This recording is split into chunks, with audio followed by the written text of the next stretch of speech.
Hello there. 118 people are apparently watching this, which is like oodles more than we've normally done.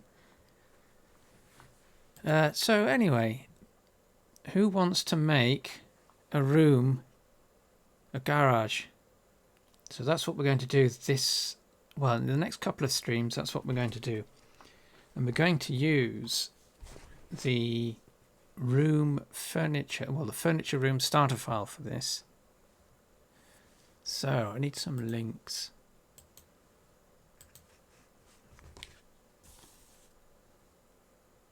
Links.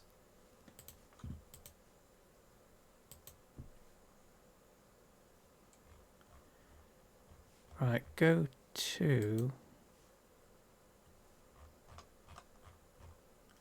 So if you are using Blender 2.8, and I would hope that you are, IMVU starter files.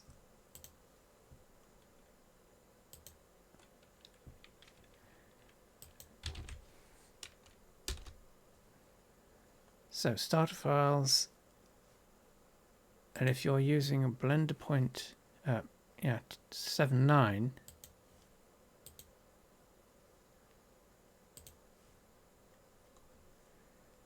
you want these.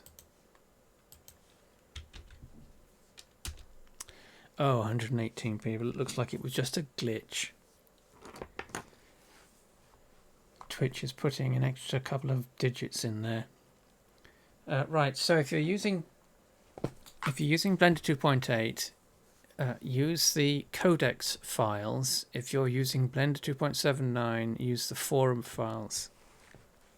And it's kind of important because there is a significant, I mean, aside from the fact that everything's different in Blender, but there is a difference between the two. So make sure you're using the right file, right starter file for the version of Blender that you're using. And that pretty much goes for everything. So what we're going to do is load in the starter file. So file, open. And because we are using desktop, room nodes, because we are using Blender 2.82 for this, and the starter files were, well, they are compatible with 2.80 and 2.81. Because we're using 2.82, there's a setting or something in the files that 8.2 does not like, so we have to keep resetting the files. Have I got the... Yes, I have. So click this little cog widget thing in the corner, top right. Disable load UI. Click that, so it's deactivated, and then just open.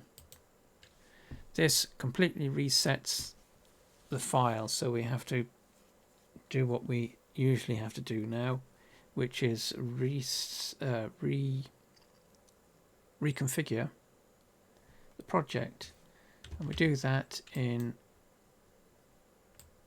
viewport overlays. So click that, we get the viewport overlays menu, and we want to change the scale from 1 to 100 because IMVU is approximately 100 times larger than Blender's default scale. We then also have to change in the sidebar, want view. Because this is a relatively large file, let's scroll out. So we can see that we've got some pretty heavy viewport clipping. So the clipping is the distance from essentially the front of the screen to the point where the scene starts to clip, and it removes stuff that's beyond this point. So we want to increase that. Let's try 10,000. That's a bit better. Yeah, that's fine. Clip start, just change that to 1.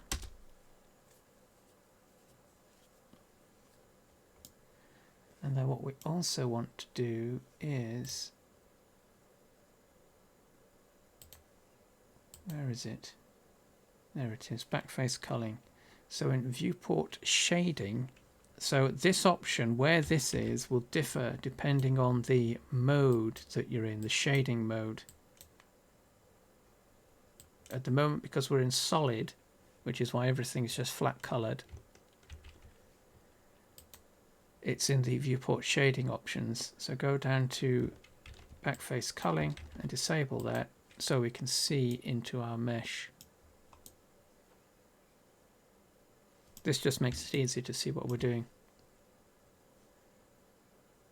Right, so let's just close the sidebar. Right, so this, going to switch to texture preview. So what we have is wireframe, solid, texture preview, and then rendered preview. So if we switch to textured, we see the textures, which is why it's called texture preview. So this is the furniture room starter file, and it looks complicated because there's a lot of stuff in it compared to other types of products that are made for IMVU. So clothing, we've just got the skeleton and the avatar. Same with accessories. For furniture items, we've got the dummies. That's the avatar dummies, which help us with our scale and sizing, and then just a simple block for the to represent the furniture, and a node, which is what these things are, representing our root of the product. And a room is similar to a furniture item in that it uses nodes in this particular instance because they're easier to work with than a skeleton. But they all have their own purpose, own function. So let's just hide some of these things so that we can... Right, so the core of all rooms are essentially these elements. So we have skeleton.room, that's at the very top of the hierarchy. So this skeleton.room is what IMVU uses to essentially position the room in the client. So that is the master root. Then we have the camera nodes. So that's what we're looking at or looking through. So where we, or the camera, is at this node looking at this node. So the camera is pointing in that direction. So like that, more or less. Then we have a node.room, which must have been used for something more complicated, but at the moment all that's connected to it is our light source. Our lights connect to the node.room node, which is connected to the skeleton node. So all of these nodes that we'll look at, everything is connected to skeleton.room, and we'll get to that later. So that's the root element or the root aspect of a room, just these nodes.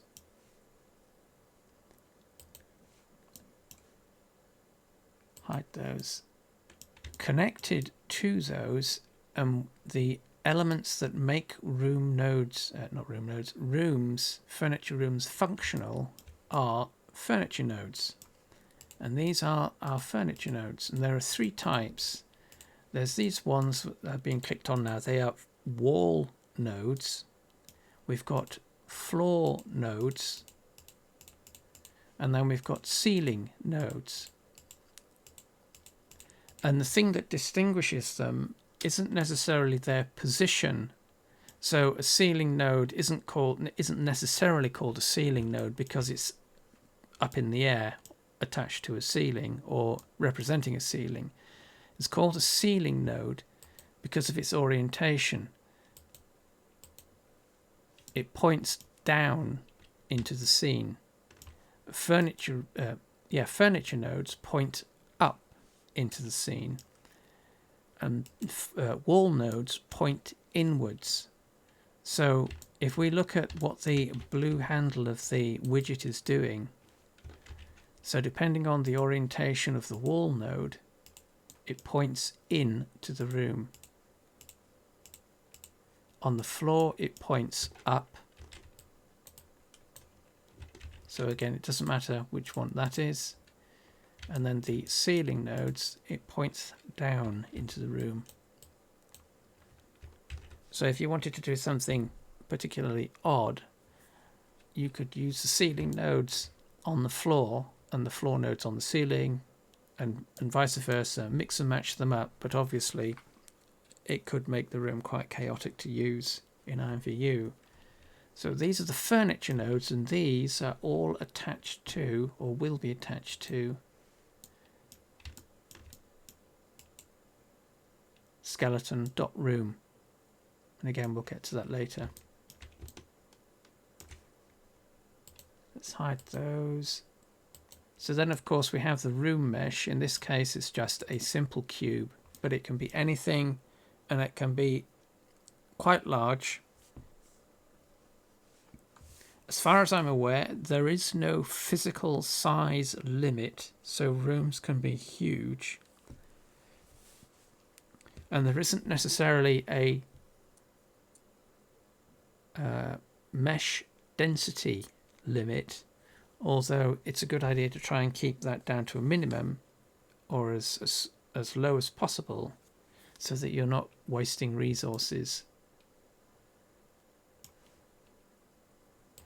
We've got some little blocks which are just incidental features within a room, but this is just organized in a way that makes it easy to understand what the basic components of a room are. So these could be anything. And then we have, hide that, we have seating, and these roughly correspond to the dummies that are available for the furniture room, not the furniture room, furniture starter file. They do the same thing. So we use these to give us a sense of size and scale. So when we are making our rooms and putting things into the rooms, furniture items, so that we have seats, beds, furniture included in a room, we use these to scale and size those items within the room, but they also serve as the actual seating nodes. So they're a group, they form a seat group, and we've got 3 standing and 3 sitting ones, which is the minimum, well, 6 seat positions or seat nodes, avatar spots. There's 6 required by minimum. At a minimum, if there aren't 6 in a room, IMVU will automatically place them, and that can mean they end up in odd places.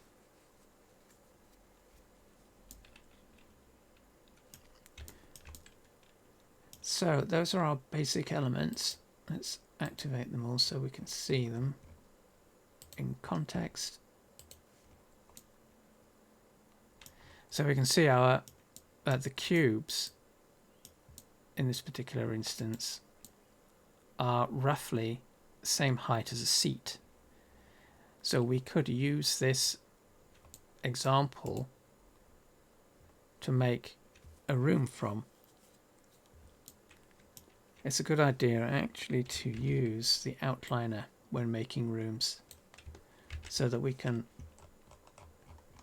hide things to make the scene easier to see. But what we can do is we can use these as is and just move them about, and we've got a basic scene that we could export.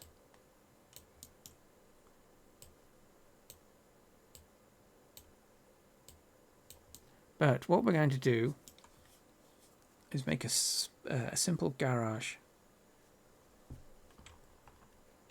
We're going to use the avatars as our scale elements.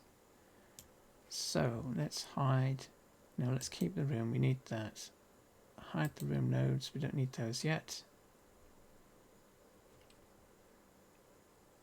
We can leave the blocks in for now. Right, so let's add. So what's the best way of doing this? Let's add a plane. Let's hide the room mesh.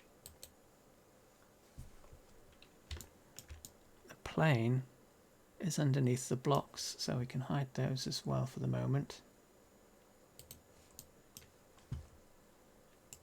So that's our plane. I'm going to build a room from this.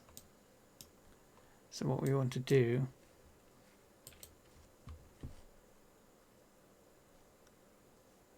top, edit mode, double check our scale is set to 100. Yes, it is. Switch to edge select.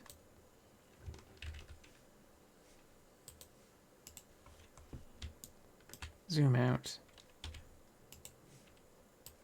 Widget. Hold control so we're snapping to the grid. And just select the edge on either side. And just pull that out. Same with the back and the front.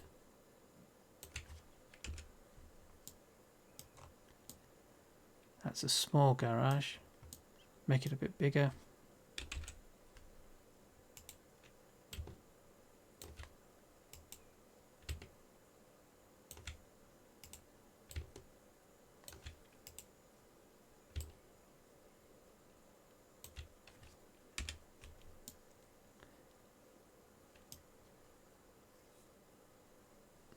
Hi DJ. Doing very well, thank you. So that's our floor plan, quite small. Just keep it small, keep it manageable.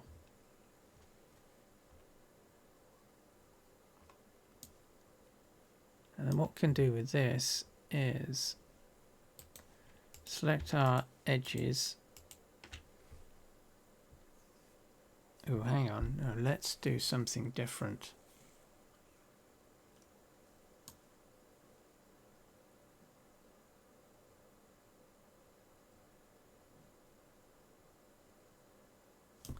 Let's exit object mode. Let's add a mesh cube, and that's tiny. What we're going to do is make some corner posts or framework. So that's our object.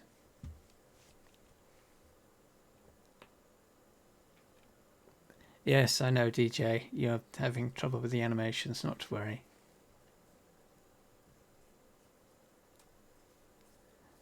Well, that's Blender for you. It's Blender ease. What we're going to do is rescale these, this cube. And we can do that in the sidebar, item section, and we can change the scale. So this will be 0.5, 0.5.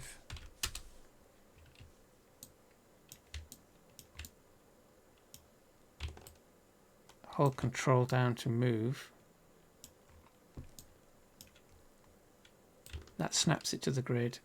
And then what you can also do with snap is that we want this to be halfway between the grid points.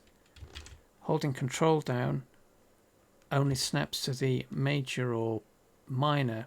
They're actually the minor grids. So this slightly thicker line is our major grid unit. And then we've got minor units subdividing it, and there are 10.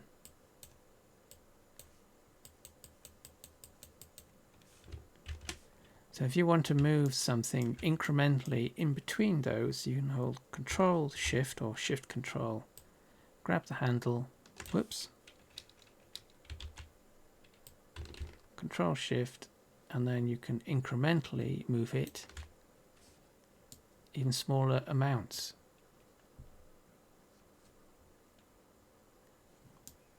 Good, it's a good idea to print those out, yes. What we're going to do with this, edit mode,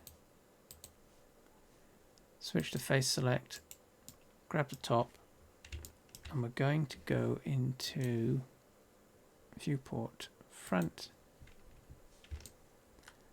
so we can see the avatars. We want to pull this up so we're about 2 major grid units. So there's 1, there's 2. What we're going to do is turn this into a pillar or post or framework.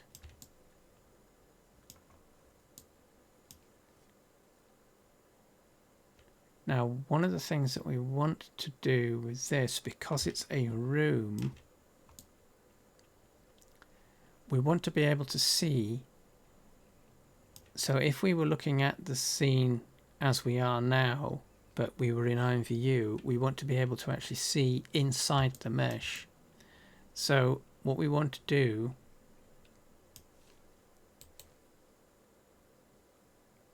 so in viewport shading, as was mentioned earlier, the backface culling has disappeared because we're in a different viewport shading mode. And it is now, should be in the materials. But because we don't have a material assigned to this object, it's quite tricky to figure out where it is. So we want to get rid of this top face, the bottom face, and the back face. So we select those, shift click, and then what we can do is just delete them because we don't need them. So that's X or delete faces. Let's see if we can figure out where has it put backface culling.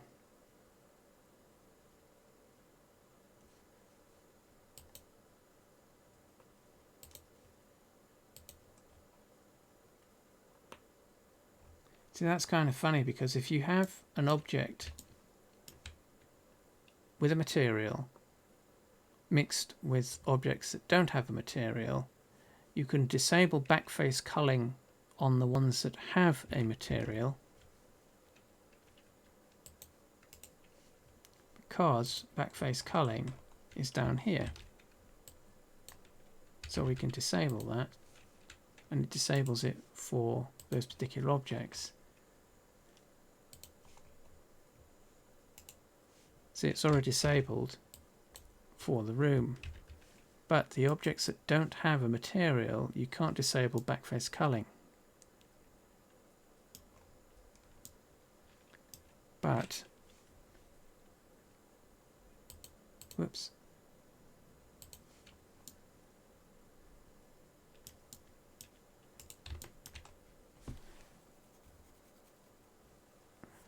right, so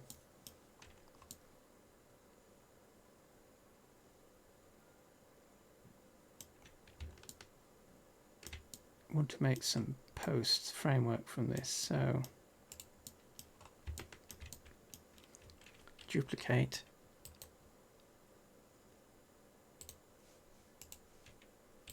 move that to the corner, duplicate again, move that to the other corner, and we want to readjust these so they actually sit on the grid. So Control Shift and then click the appropriate handle. Whoops. Shift Control click.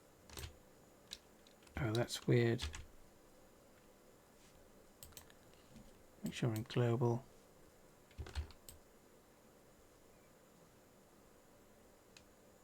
That's weird. Never used to do that. So you have to click on the arrow first so that you activate it, then hold Control Shift, and then it'll do it.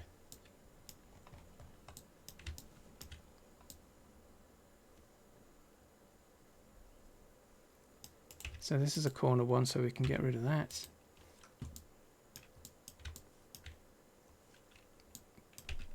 Same with that one, get rid of that.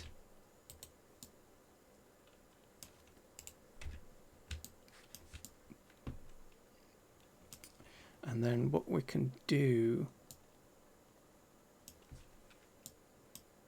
is join these. So select them, Object, Join, back into edit mode, Edge Select, select the back edges, and then what we want to do here is, no, it's in Vertex. Vertex, New Face.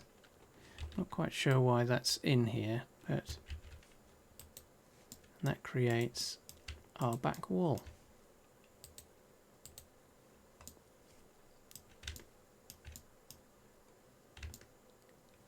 So there's a back wall, well, it's a side wall.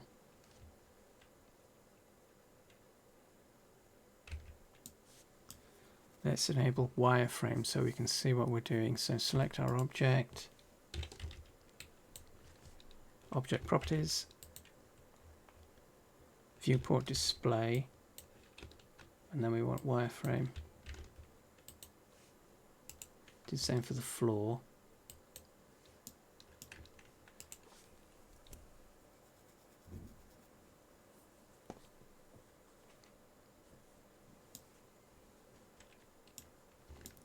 Let's do something here whilst we've got this. We can add some materials to this. So material properties. So you want two. Want a material for the panel and a material for the framework. So we can do one of two things. We can click the plus sign twice. That gives us two entries. Can't do anything with them as such yet, but what we can then do is click New, and it'll populate materials, or those entries. In edit mode, what we can then do, face select, is select the panels, and either one, it doesn't matter, just click the assign button, and it assigns it to those selections, which we can then, no, is it that one? Yes, it is. So base color, this just distinguishes the materials from one another. So invert our selection. So select, invert, that selects the posts or the framework. Go back up to the top, material, assign, and then we can assign a different color to those. And that's a base material, two of them assigned to the same object. So let's just call this framework and then wall panels.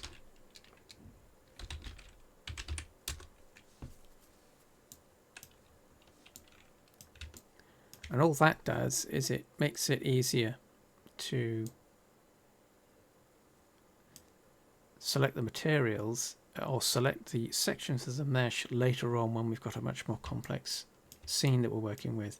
And now that we have materials, we can scroll down and enable a back face culling.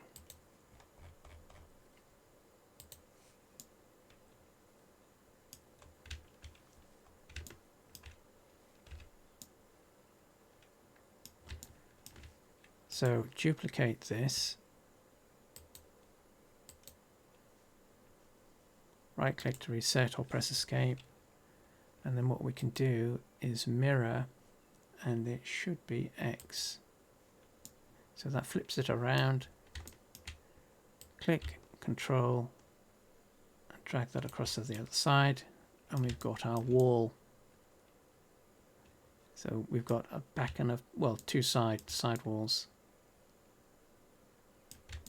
What we need to do, because we duplicated this and mirrored it, object, apply, rotation of the scale, that inverts it because it was mirrored. Object mode, select all, and then mesh.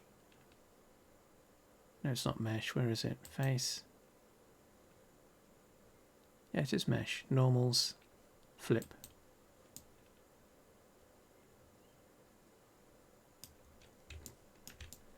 So let's see if we can duplicate this back wall again, this side wall. We have to rotate it 90 degrees. So hold Control down to snap to the rotational increments, which we can see top left there.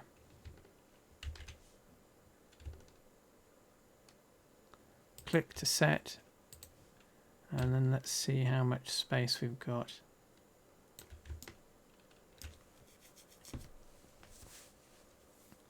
So what we might have to do with this then,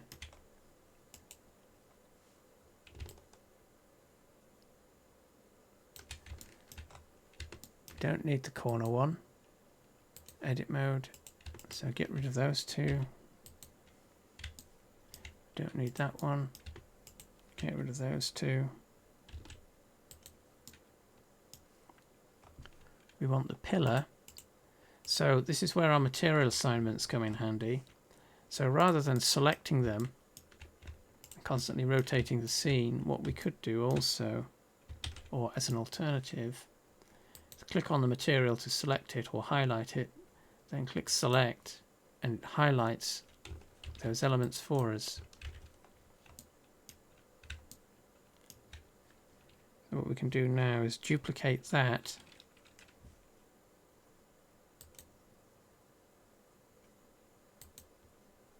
press escape to reset or right click, then click drag, control keys, holding the control key down,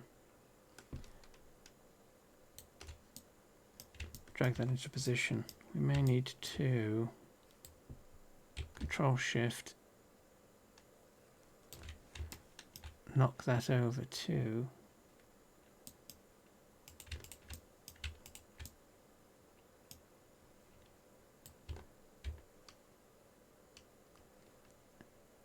Get it on the grid.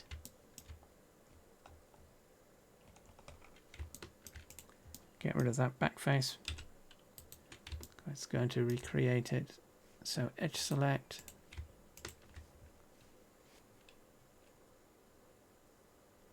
Face. New face. We can fix that in a second. But for this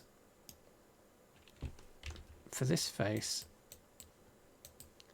these are separate objects, so this is first object, this is our second object, and we can't fill the gap between the two. So for this sort of thing, we can just select an edge and extrude it, which is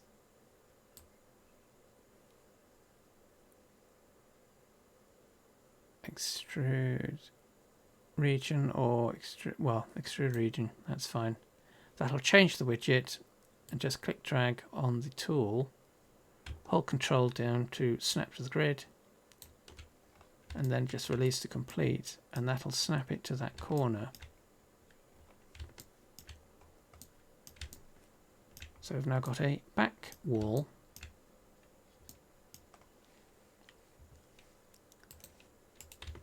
Select those two panels, wall panels, and assign.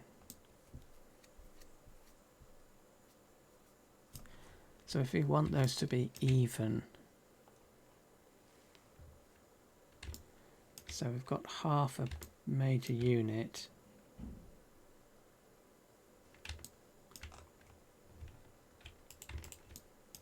So is that going to be switch to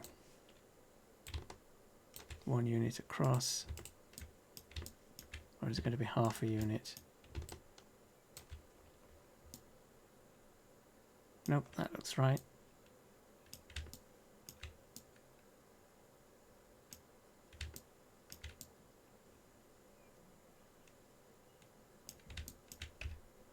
exit edit mode, select our back wall, duplicate, flip this or mirror, and this will be the y-axis because this is going to be the front wall. So control down, hold control down,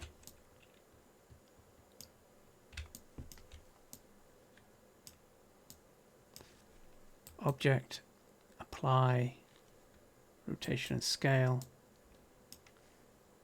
edit mode, select all,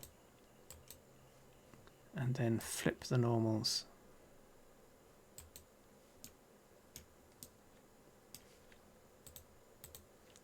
So at this point what we've got is just basically a box. It's a sealed box, so we've got no details, no features, nothing. It's just a box with a simple framework and panels, and we've used the avatars as our height references.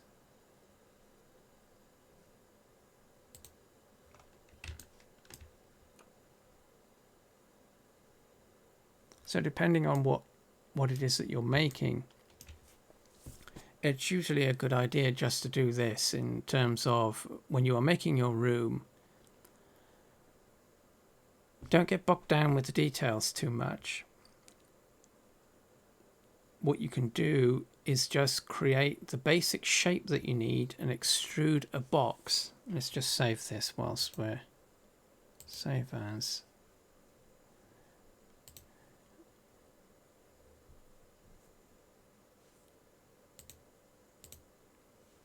Rooms.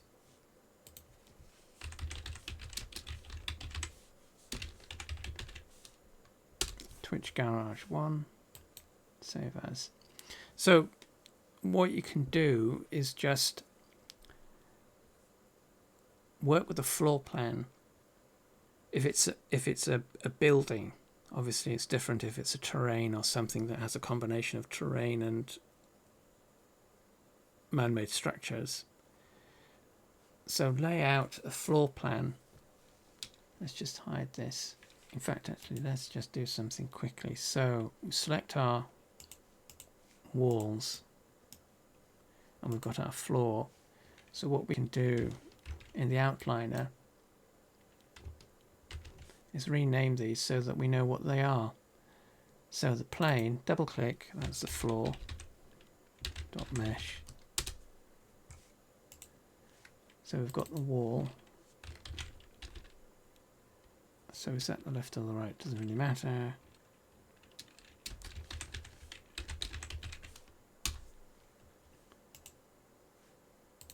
So that's wall lf dot mesh.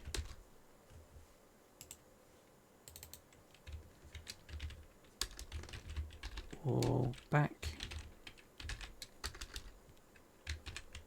dot mesh. And wall ft dot mesh.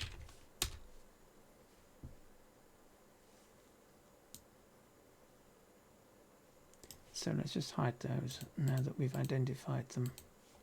So if you are making a simple room, what you can do is start from a floor plan, and that is literally just adding a plane to the scene. Try to avoid working with a box or a cube initially, because those can be quite tricky to shape in relation to the floor plan, because you've got the sides and the ceiling or the top of the box to contend with as you are trying to manipulate your design. So for simple rooms in particular, it's always a good idea just to start with a floor plan and see how and edit that to get the basic shapes that you want. In this case it's just a rectangle, but you could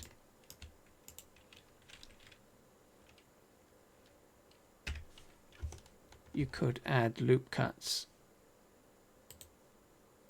and extrude sections.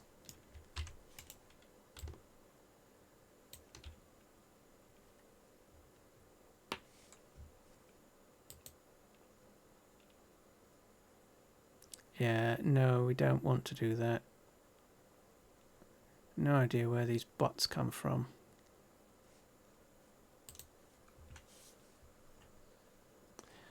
Hold on a second.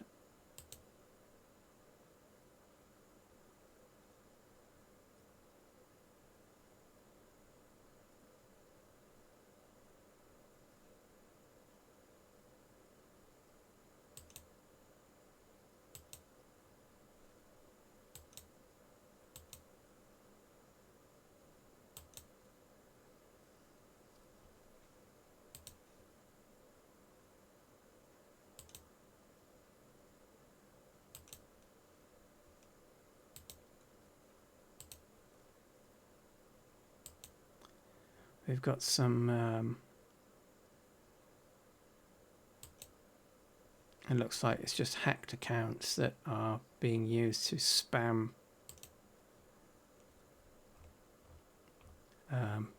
likes and followers and all that nonsense. But what you can do, so let's get back to this. So what you can do is using your floor plan, which is just a plain mesh,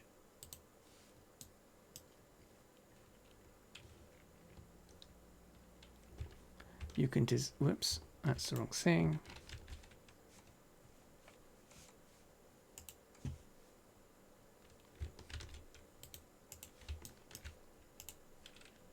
So let's say for the sake of argument, that was your floor plan, or that was the room that you were wanting to create. What you can do then is do what we just did.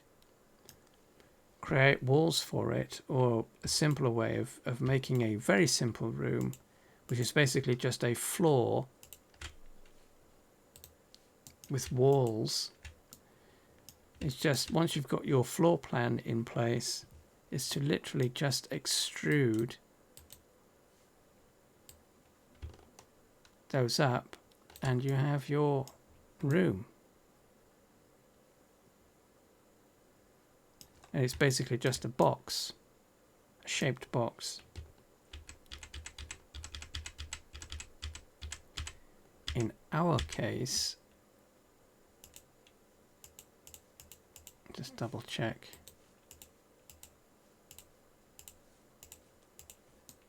In our case, what we're doing is creating a very basic floor plan and building the structure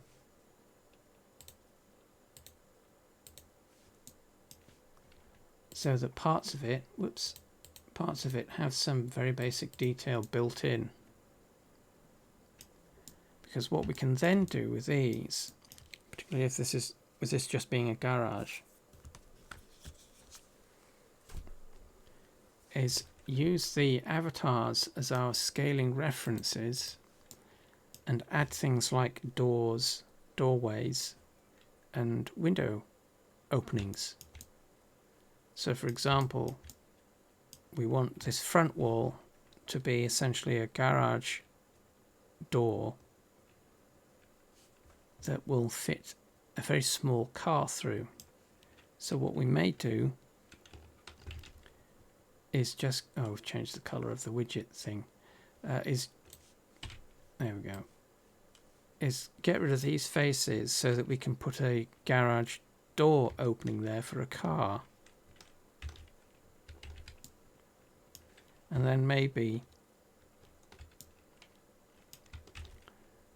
a doorway for a person there and a doorway for a person there. And then maybe add a window and a window on this side.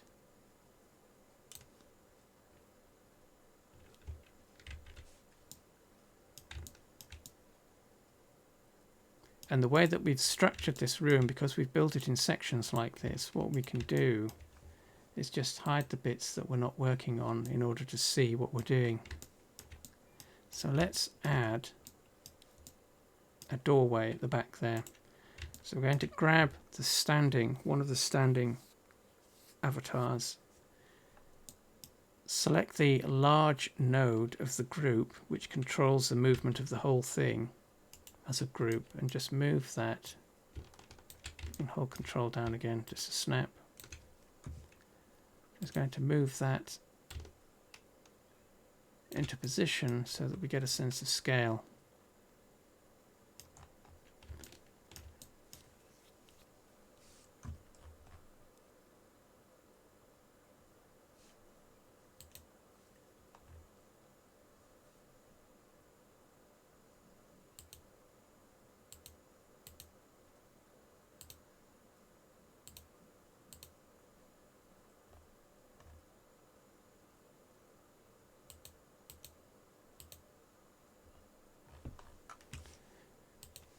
And to add our doorway,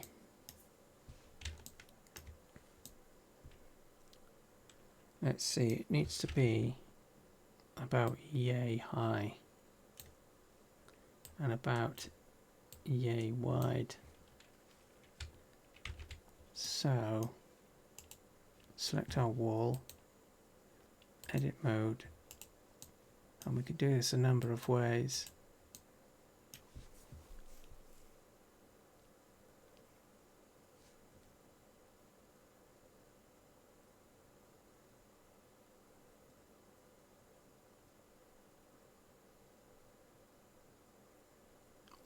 We can do an inset,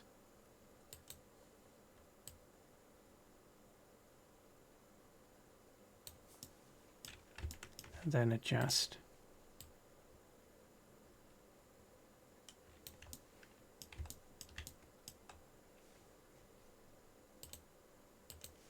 So we're using scale just to narrow this a little bit. Whoops. But what we have to do then is, by using inset, we've got this extra face at the bottom that we need to get rid of. So we have to delete that.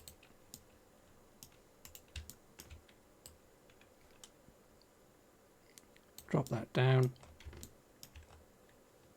And make sure this bottom edge is aligned to our 0. Oh, and it looks like it is.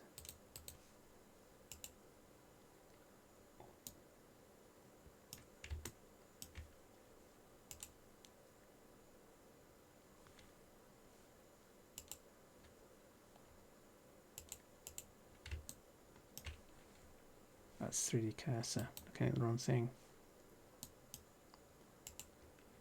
So what we're looking at is the Z or Z position minus 100 meters. So we can click on that vertex that was the corner of a face. Click that, minus 100. And that just ensures that that edge is sat at the same depth as all the other sections of the wall.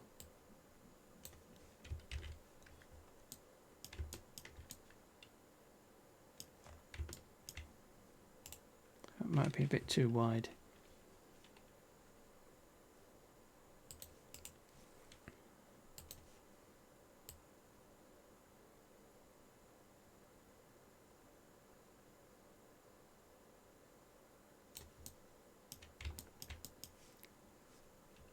Let's extrude this backwards a little bit. And that is a simple doorway.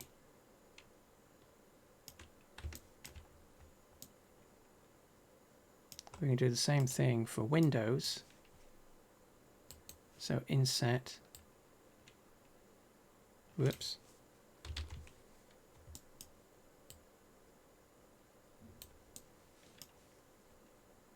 scale,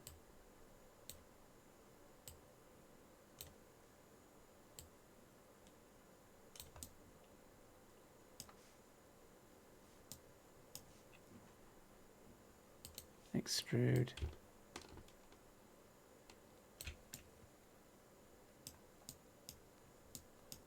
and there's a window. So what we can do with this is add 2 more materials, plus a sign, plus a sign. So that's a door.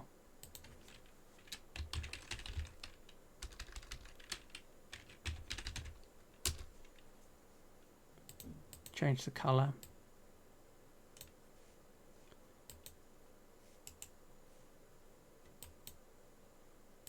New. That's windows.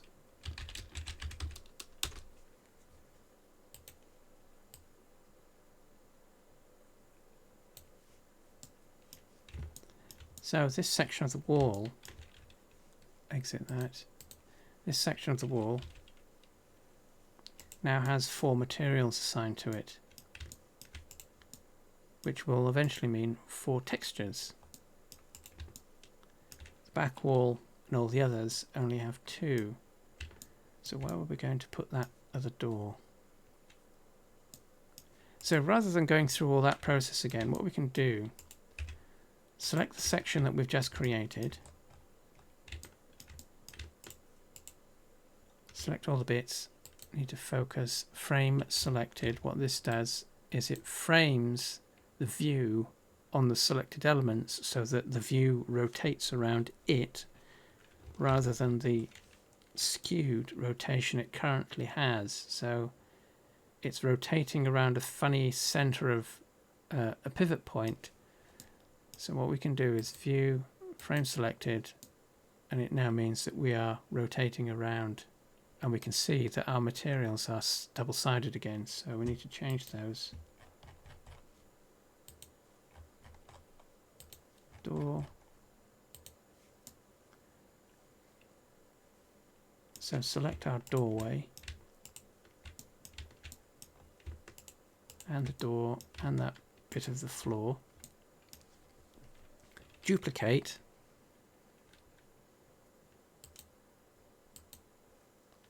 So there's our duplicate. Reset, so escape. And then what we want to do with this now, where is it?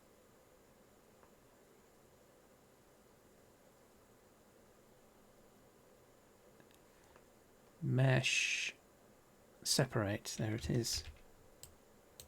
We want mesh, separate, selection, and what this will do is separate the selected element into a completely unique object. So separate, selected. So if we exit edit mode, whoops, we now have a completely separate object that we can manipulate separate from the wall that it belonged to. And what we can do with this, yoink, is move that over to this side of the room, plonk it in place, select that back wall, edit mode, get rid of this face because we don't need it anymore. Back into object mode, select our wall section, and then the back wall. So we've shift clicked to create a selection group, object, join, and then what we can do here, edit mode, we should have our wall sections. So one thing to note about the tools is that they don't automatically deactivate. So the last we used this was the last tool that we used, extrude, and it's still active. So what you have to do whenever you use a tool, you have to use one of the widgets to disable or deactivate the tool so that you can then continue manipulating your object. So that was control. So we shifted that with control so it snaps to the grid.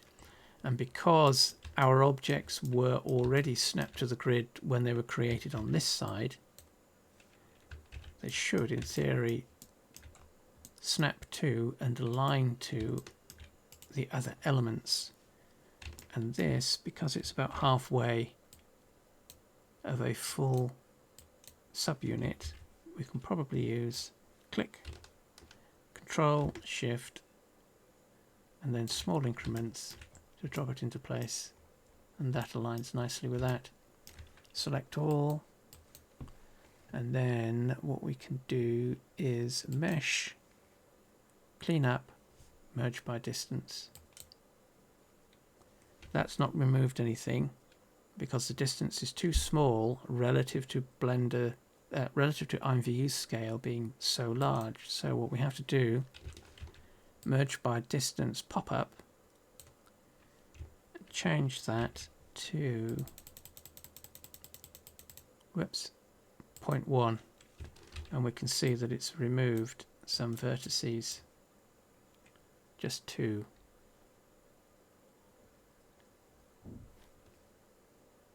It should have removed more. Let me just check. Yeah, so we have to increase the distance a little bit more. Select all, clean up, merge by distance.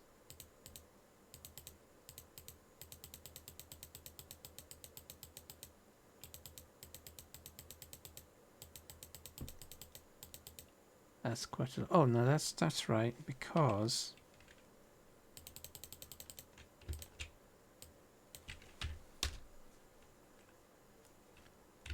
that corner is not attached to this side of the wall. So that's okay. So that's 2 doors. We'll do the same thing with the window. So we've basically just reused an element that we've previously created. So we don't have to go through the hassle of constantly recreating things or recreating elements. Once we've already got one made, if we're going to have a similar or the same feature somewhere else, we can use that original item or element, duplicate it and reuse it somewhere else. So what we can do with the window, hang on,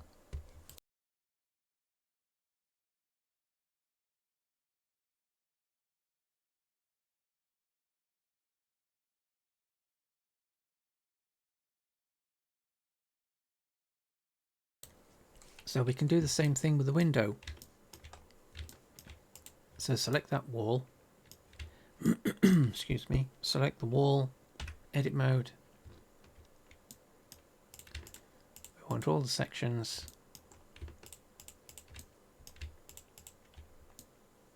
So we've got everything selected. Duplicate. Reset, so escape or right click depending on how you've got your mouse set up. Detach. Mesh, separate, selection. Exit edit mode. So that now means we've got, whoops, a separate section. We can move that, yoink, rotate, again holding control down, so we're snapping to the increments.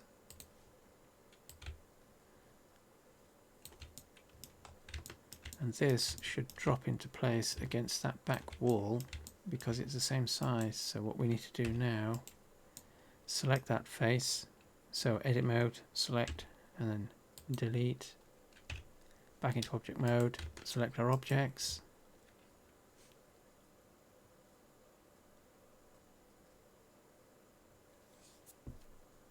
and then join, object, join. So this time we should be able to remove 4 vertexes. So edit mode, select all, mesh, clean up, merge by distance, and it's removed 4 vertexes because this edge is now attached to this corner pillar.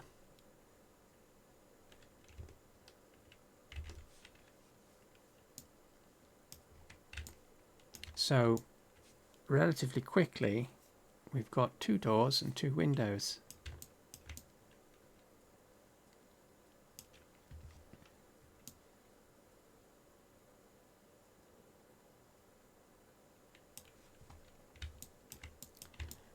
What we want to do with the windows actually is,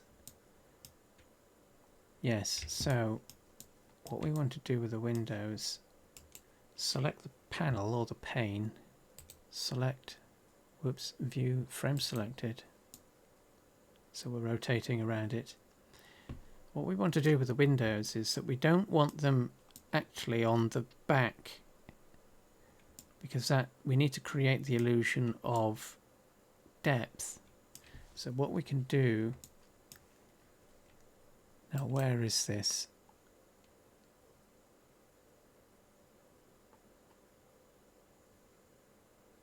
Mesh, oh there it is, mesh split. So mesh split, and what this does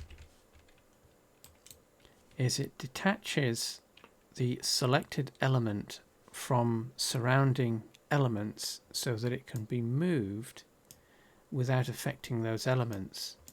So this can be moved away from the surrounding framework without modifying it. And what this allows us to do is then place the window halfway across the frame, so that when you are looking through it you can still see some of the thickness of the building or the thickness of the structure, which gives a better sense of depth. You can do the same for both windows. So exit edit mode, that's the tab key for the shortcut. Mesh, split, grab.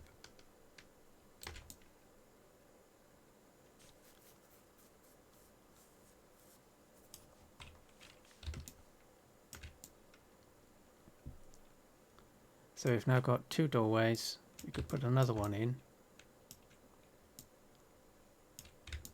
depending on how the garage door is put in place. So exit that.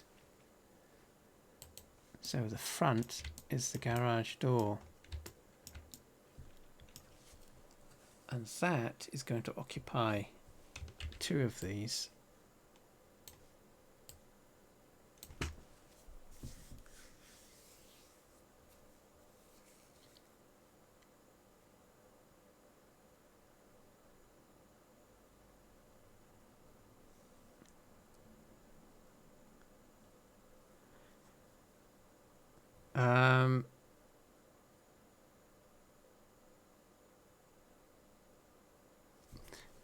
TJ is still confused about the poses. So what we're going to do here then is call it quits here, because that's quite a lot of information to go to keep in mind whilst you're making your rooms. So what we'll do is save this, save as number 2.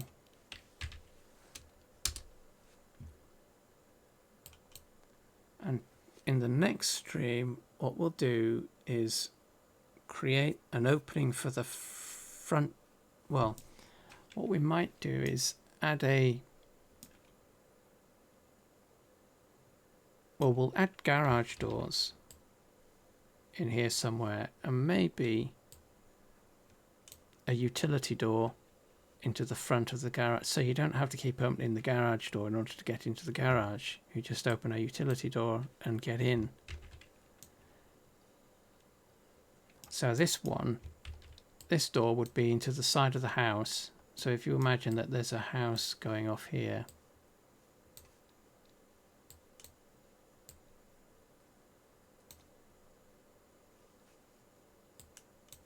so there's a house there, and this one goes to the back garden, or yard as you call them in America.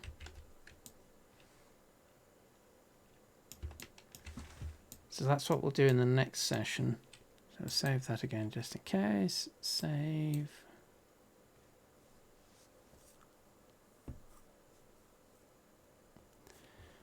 Right, so let's just quickly go over poses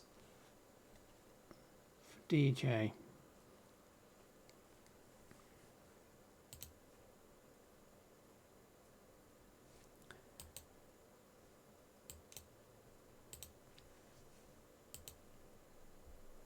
Let's open the one that we did recently, which is the Gimme Gimme Gold Bar.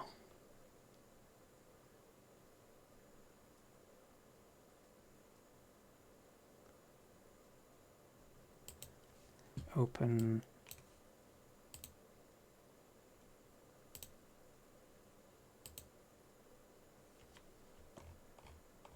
Right, so where is the gold bar? Gold bar, gold bar. Or ingots, as they are properly called.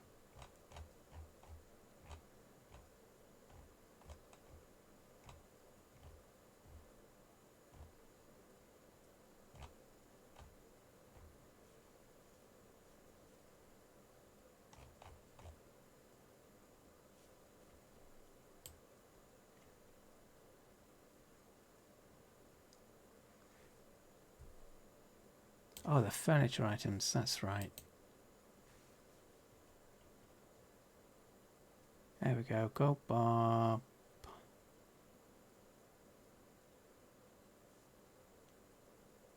Poses, right.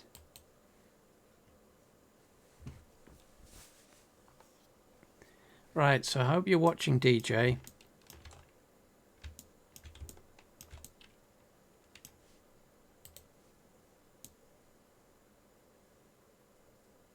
So that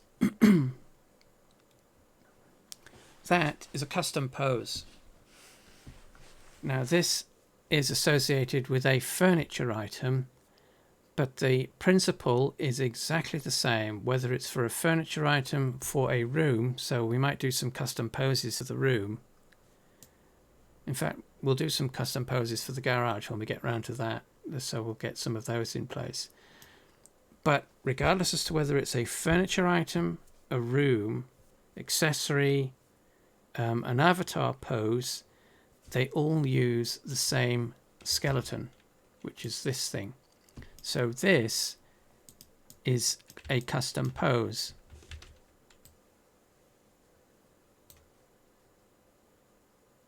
It just so happens that it's associated with a pile of gold ingots. So it's a custom pose that's associated with a furniture item. But if it's just a pose, it doesn't matter.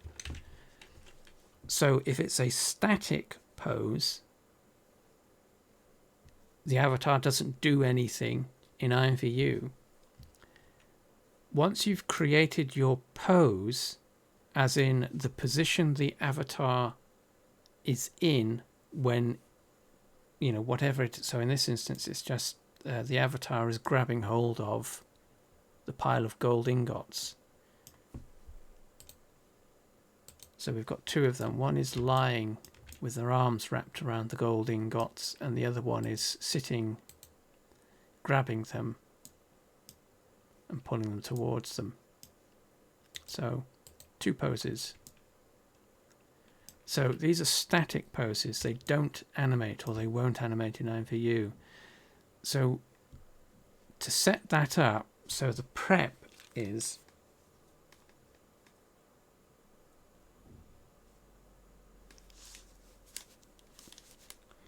in Blender, in the action editor, so switch the timeline to the dope sheet, and then in the dope sheet select the action editor. So that's what you would see when you switch to the dope sheet. Select the action editor, and at frame 1 pose the avatar. So you're grabbing individual bones and just posing them. So you're manipulating them and doing all sorts of things. And if you are using the pose file, whether it's this file or if you're using Blender 2.79, are you not?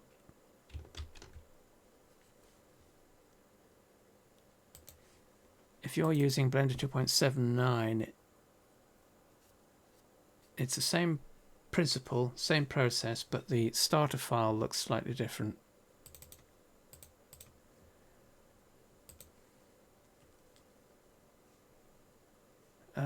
Now, where are these? It's been a while since I've used these, so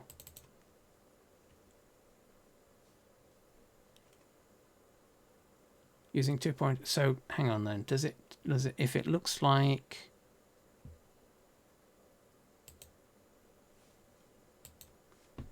does it look like this,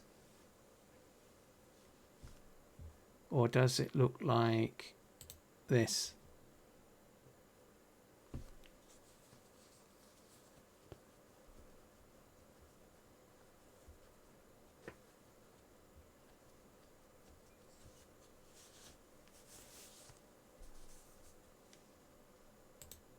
This or this? First or the second? So this is the first. This is the second. Oh, the first one. Okay. So it's the same thing. The bones are all pointing in funny directions because they are using the original objects. So that's, don't worry about that. These are stand-ins. They are mesh stand-ins just to make the avatar look like you would expect it to, but they function exactly the same way. So for a static pose, what you're doing is in same again, dope sheet, and then the action editor, and at frame 1 you pose the avatar. So let's do a quick pose.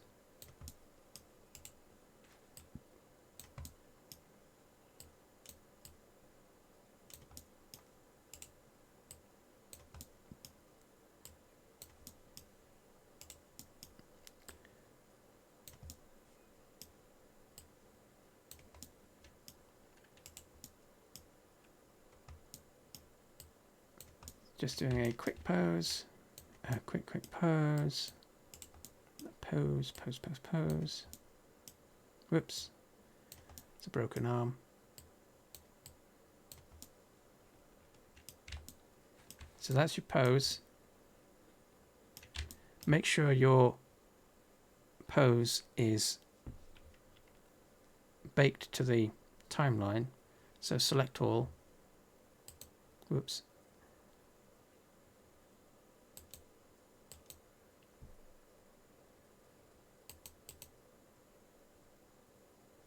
Where's the select all button gone?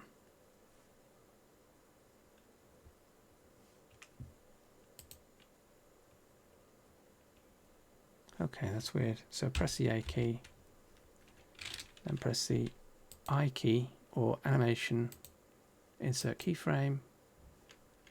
We actually just want location rotation, and it should, if you're using the starter file, it should be automatically doing it. So that's your pose. What you need to do next, move the timeline slider to frame 5. And what you can do is insert the same pose because it won't have moved, or if it has, go back to frame 1, copy. So that's these buttons at the bottom here. Copy the pose, timeline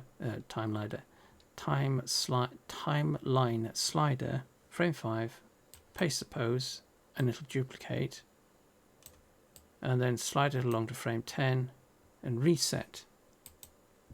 Pose, clear transform all. So what you end up with, or what you should end up with, is a sequence that does this essentially.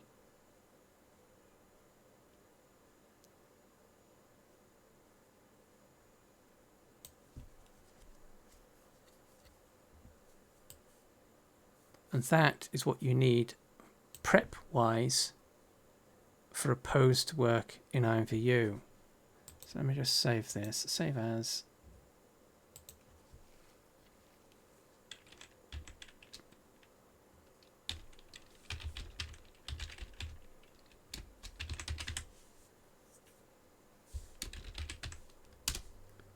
So there you are, you've got your own folder, your own file. So to export, you'll be in pose mode by default, exit pose mode, object mode, make sure the armature is selected, then file, export, FBX. And then you'll get all the file export stuff. So if you want to rename the file, rename it. Then in main, we want selected objects. It's been a while since I've done this using 2.79. Everything else can be left as is. Leave the scale, don't fiddle with that. Geometry, apply modifiers. We can leave that. That's optional. Armatures, always disable add leaf bones. And animation, we want to disable NLA strips and the force start and end keying options. And what this does is it forces Blender to export the FBX.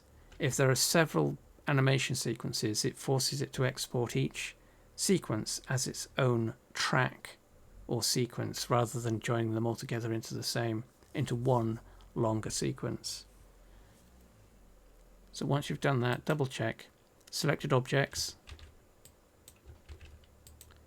apply modifiers, that's optional, so we can disable that or leave it enabled, it doesn't matter. Armatures, always disable add leaf bones. Animations, disable NLA strips and force start end keying. So these two. And then just export.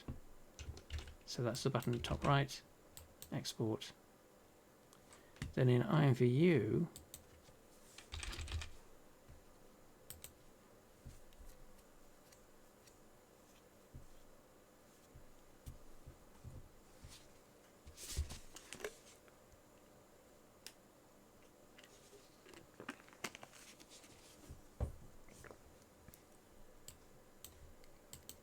create mode, obviously. Derive a new product. And for this we want 10,945,930, which is the empty mood.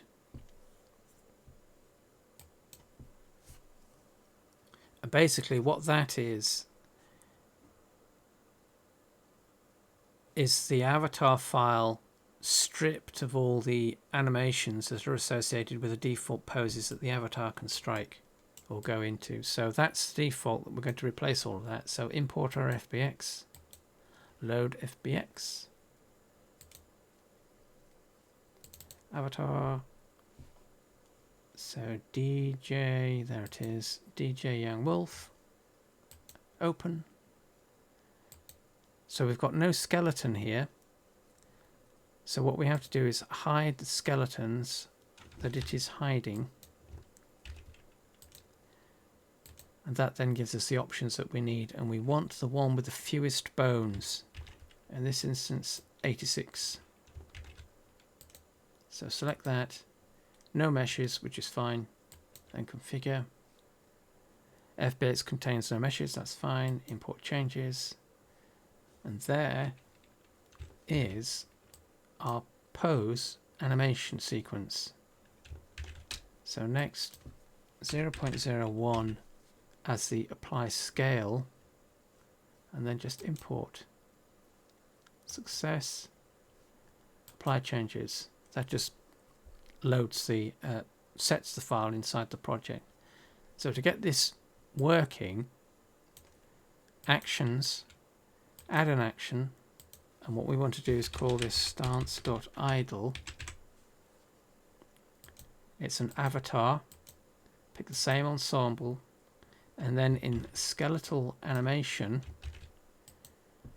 select the animation sequence that was brought in with the FBX, which is now an XAF file. So basically the FBX files are just containers for all the Cal3D converted files that IMVU does when it brings in the FBX. So select that. We want to replace. We want this to loop infinitely. And then based on the sequence that we have in IMVU, where we've, not IMVU, in Blender, where we've created a sequence that's basically 5 frames long.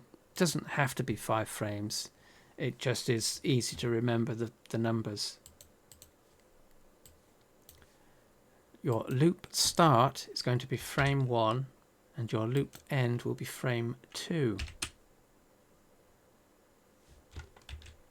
So loop start 1, loop end 2. So we're basically just playing one frame infinitely. So it's just going to loop through that single frame infinitely.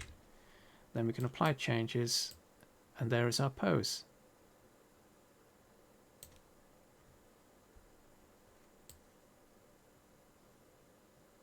So let's save this, save as.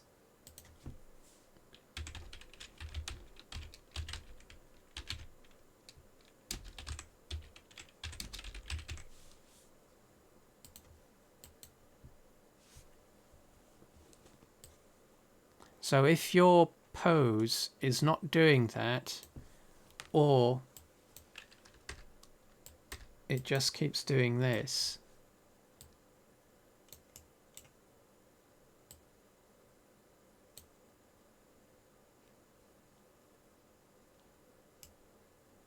well, for animated poses, it's basically the same thing. Have I got an animated pose?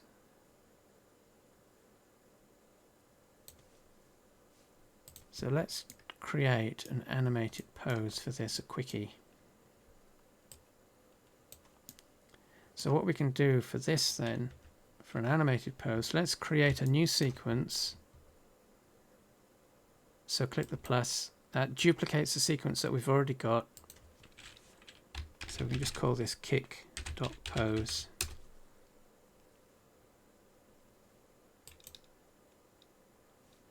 Pose mode. Want to reset these bones. Pose, clear transform, all. Because what we can do is just do a quickie.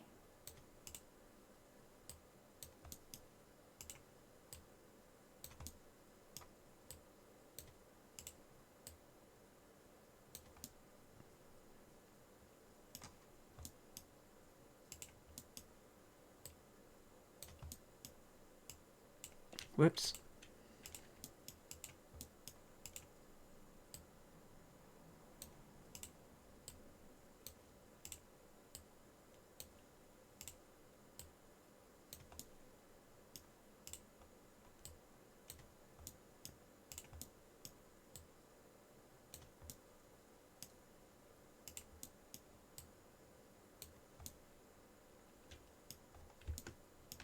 So that's our initial standing pose. Select all the bones and double check that it's inserted that. So select all, then insert the I key or animation, insert keyframe. And for animated pose, we don't need this reset, so we can get rid of that. So to select that keyframe specifically,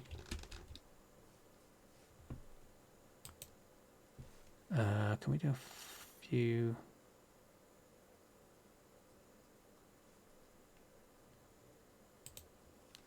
So to view that, to get rid of or select that keyframe specifically, what you can do is hold the Alt key down and right click it, or well no, it'll be right click in 7.9, so right click and it'll select it all and then just delete it.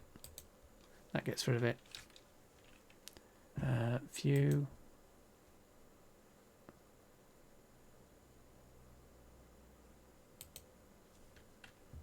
So now our sequence is literally just that. But what we can do,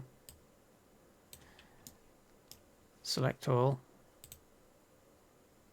I could have sworn there was a button for that. Copy. Paste.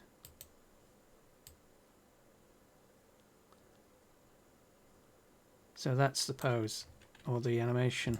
We can move these. Let's make this a bit longer just to make this easier to see. So 30 frames a second. So that's 1 second. So that's all she's going to do. So let's call this save as.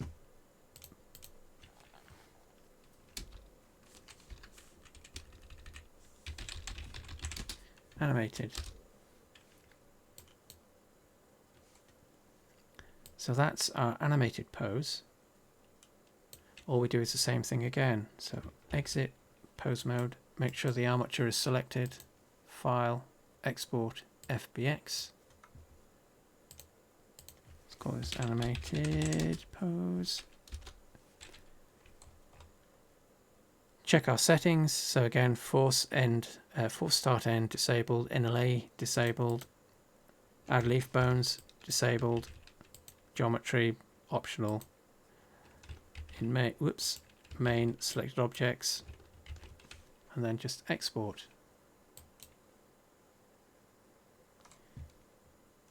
So what that should now give us, derive new product, 10 million, 945,930.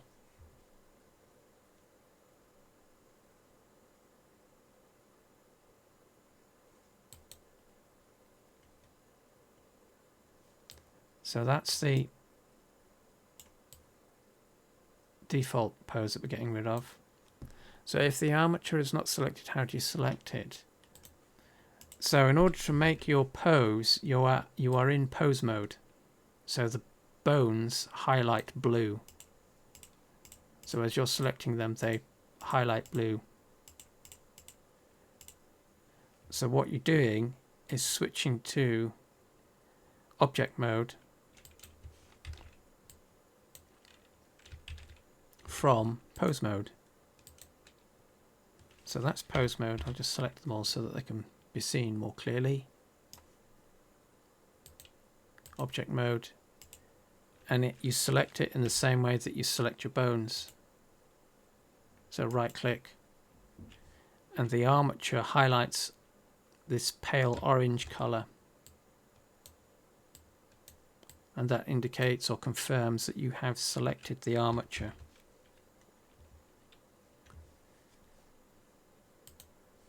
Right, so in Blender, not in Blender, in IMVU, same process, FBX import, animated pose. Same thing again, because it doesn't have any meshes. Unhide, we want 86 bones again.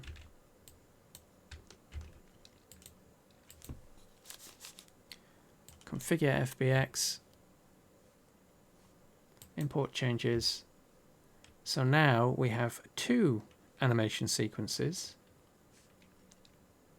It's got our kick pose and our original, which we didn't rename. So it's brought in our kick pose, and we can now see that that is 29 frames long. The other one is 9. Well, it's 10 because 0 is a number. 0.01, import changes, apply changes. Actions, add, same thing again, stance.idle, avatar, same ensemble, and in skeletal animation we can use our kick.pose, replace, and for this, if we just loop it and apply, there is our animated pose. But what you can do with animated poses, interestingly, is once you've got your animation set up, or your poses set up, so we've got it at frame 15, so let's try frame 14 to 15, see what that does.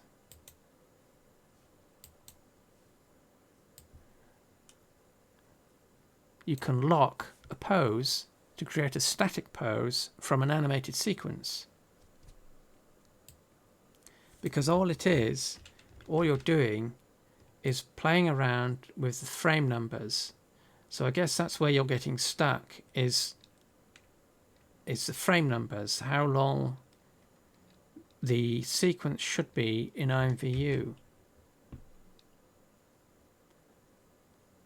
So if you leave these blank, loop start and loop end, if you leave those blank, it'll just play the sequence as defined in the FBX file, or the XAF in this instance because it's converted it. So it'll just play that sequence through. But if you had a particular element of the pose that you wanted, the animation I should say, that you wanted to play, so let's say from frame 15 to frame 29, you type those values in. So our start frame is 15, our end is 29. Apply changes and we get this.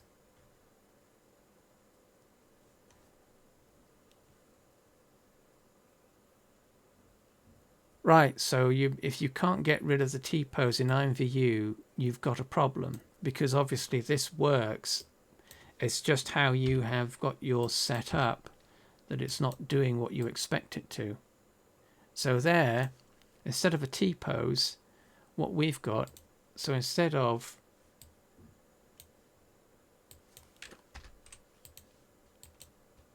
resetting to that,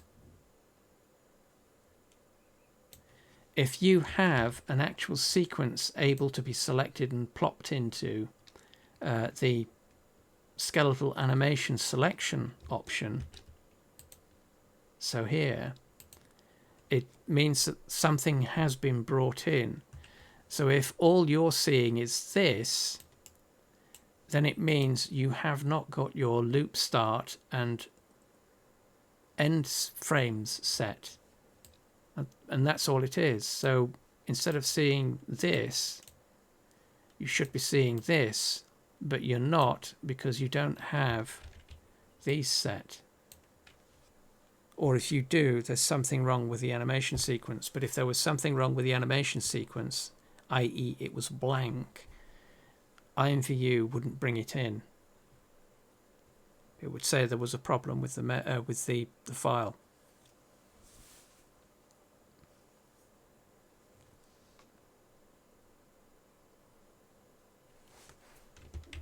So that's what you want to play around with, is the skeletal animation section and the settings that you've got here.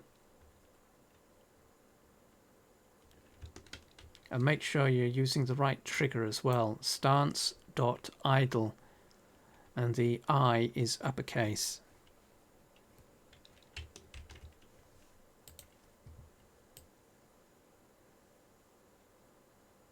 So if all you're seeing is this, then make sure that your frame data is set.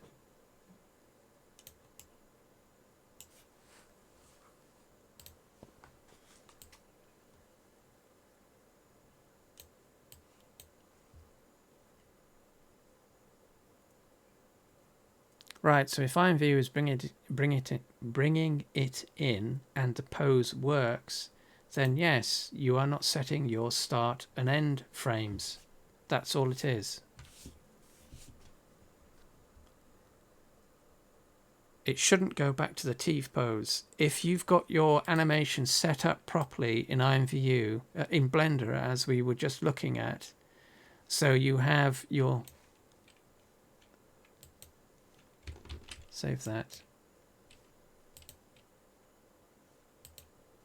So if you have your sequence set up properly, so frames 1 to 5 are exactly the same, they are duplicates, and then frame 10 is the reset,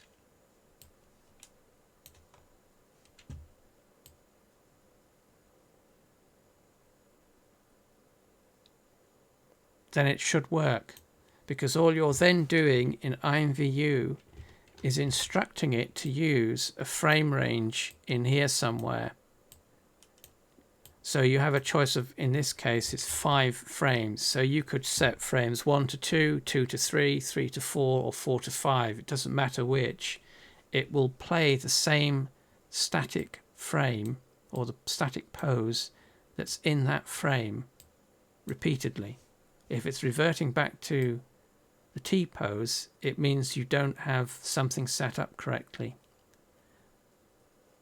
And that's either going to be you don't have enough frame data here for your actual pose, which is why it's arbitrary, but 5 is a good it's a good baseline. It's easy to remember.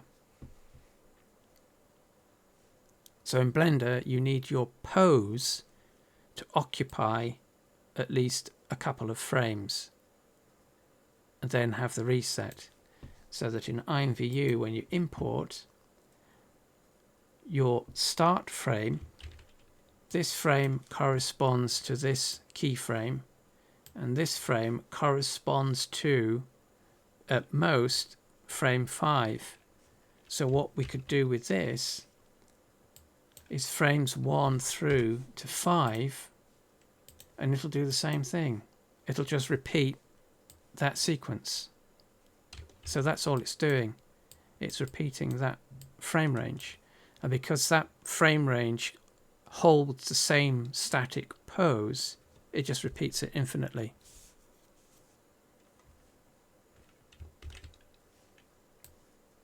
And that's why you get your static pose. So we could change that to 4, frame 4 to 5. And it still does the same thing, because they're all the same pose.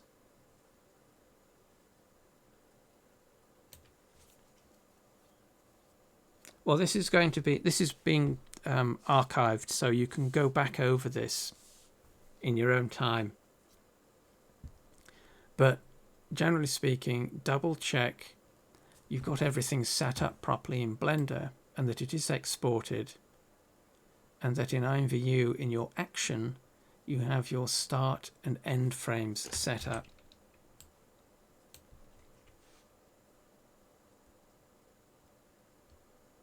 And it should work without issue then.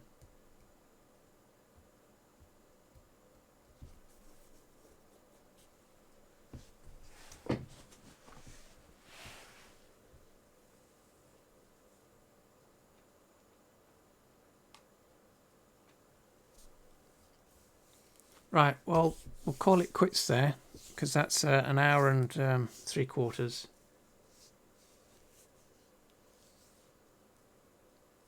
No, that's fine, DJ. Don't worry about it. It can be confusing, because if you jump straight into it, it just becomes confusing if you jump straight into it. But basically, you are creating a static pose in a single frame. That's frame 1. And then you are duplicating that to another frame to create a frame range in Blender. And then for IMVU, for this to work as a static pose in IMVU, you have to then create a reset pose at another frame. So we've got 3 keyframes in Blender. These are called keyframes. So frame 1, that's our keyframe. Frame 5, that's another keyframe, and then frame 10, that's our third and final keyframe. Yeah, don't worry about it. So long as you have this set up like this in Blender, it'll work. If it doesn't, it means you're doing something wrong or missing something in IMVU when you're setting the action up. So all you're doing in IMVU is essentially trying to replicate this frame range. So keyframe 1 to keyframe 2, which is actually at frame 5. So all you're doing is instructing IMVU to play through this frame range. So it's essentially, if you think of it like you're a DJ, so music, think of it like music. Think of it like a 10-second loop. So how do you know to keep looping the same 10 seconds? You have an end point and a start point, and you know where the end point and start points are, so that allows you to loop. It's the same thing in IMVU. Instead of time, as in 1 second or 10 seconds or whatever it is, in IMVU it's frames. So frame 1 would be the start of your music loop, and frame 5 would be the end of the sample. And that's all you're doing. You're just repeating that piece of music over and over again as a sample, and it's defined by your start and end points. Yeah, exactly. You set a range to repeat in a program. That's exactly what you're doing. So this is your frame range. Or in DJ terms, that's your time code.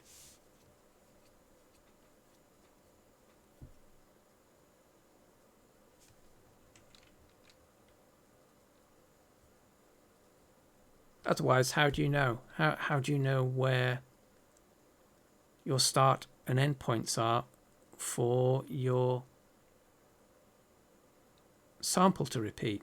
You don't. You can't. It's not arbitrary. It's a fixed unit. So it's exactly the same thing. It just happens to be that you're talking about avatars and 3D content, but it's exactly the same process. Music is a sequence, and it can be broken down into subsequences that last X number of seconds, and each range, each timestamp is the same as our frame range in 3D. So if you imagine that this is a drum beat, so a hi-hat and a kick, you know, the hi-hat is at frame 1, the kick is at frame, well, it's 5 here, but so let's say that's 5 seconds. It's not actually 5 seconds, but if you want that to repeat, you set your frame range so if you had a frame hi-hat at 1, kick at 5, you would want your repeat to start at frame 9 or 10, so that your hi-hat doesn't occur right after the kick. Yeah, don't worry. It's all just timing. It's all seconds, time frames, frame ranges. It's just all sequencing. It's breaking a sequence down into smaller units, and the smaller units just get repeated. So, you know, in your sequencer, you would have a block. So that's your start, and that's your end. So what you want is to repeat that. But without the start and an end piece, you could be repeating that, or that, or that. So you need to set this range in order to get what you want out of the program. And it's the same in 3D. So this is our start and that's our end. So that this block, this sample, corresponds to this section of our animated sequence.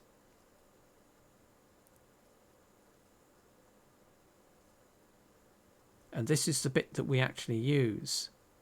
So this stuff, which is necessary for a static pose to work in IMVU. So if you're cutting a section out of a longer sequence, this bit corresponds to this bit, and this bit corresponds to this bit.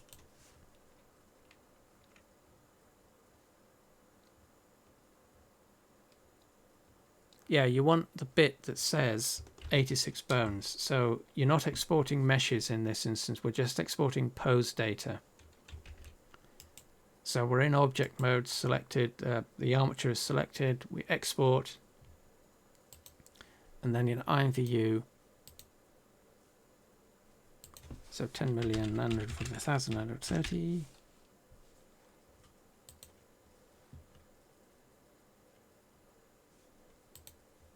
Import. Yes, so because we're just importing the skeleton, it won't show anything else. And because that's what's going on, IMVU assumes the item is basically a null item. So it's a non-item. But it has detected that there are skeletons, or there is data in the FBX, but it's just hidden it because it thinks it's useless information. But we want to unhide that so that we can see it, to then select the option that we want, which is 86 bones for poses, when you're using 2.79 at least anyway. So always select the one with 86 bones. Z head is the one for pets, and the 88 bones is the FBX itself using the FBX root node that's in the FBX file. We don't want that. We always want 86 bones and 0 meshes. So select that, configure, and that's just a warning. But as you can see, we've still got the import changes button at the bottom right there, which means that IMVU has got usable data. If this were an actual problem, this button wouldn't exist, or it would be, is it grayed out? I think it is. And then it just brings it in, and you can confirm whether the data has been brought in. So in our case, the static pose is 10 frames long, and we have our frame range 0 to 9, which is 10 frames. So if that is shown, your animation sequence has been brought in.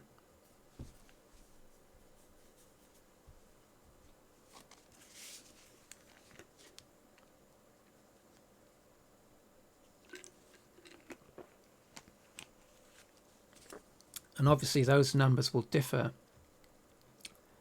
depending on how long your sequence is, whether it's a static pose or excuse me, a long frame, a long sequence.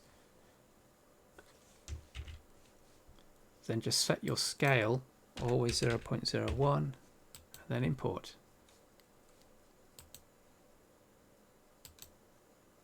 And you can then double check either in assets, where it'll then show the pose data that's been brought in, or when you create your actions, you should find it's available in skeleton animation.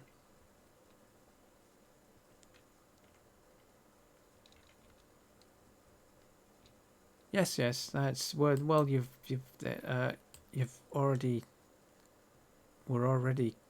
You can already message me, so that's fine. Right, so we'll call it quits there because it's nearly 2 hours now, and in the next one we'll continue with the room and add some. It needs a roof, garage doors, and 1 or 2 other bits and pieces. So we'll do that and continue with a room, making a room in Blender 2.82. No, that's fine, DJ, don't worry about it. That's partly what these streams are for, is problem solving. It's not just making stuff, it's the problem solving as well. So if people have problems, we can go over them live, and as these are being recorded, it's an archive for you to go over for problem solving.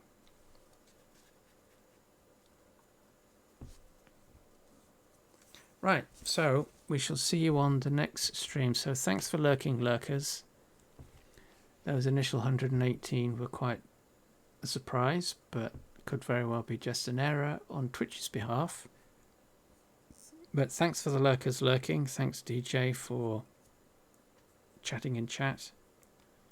And we shall see you on the next stream. Bye for now.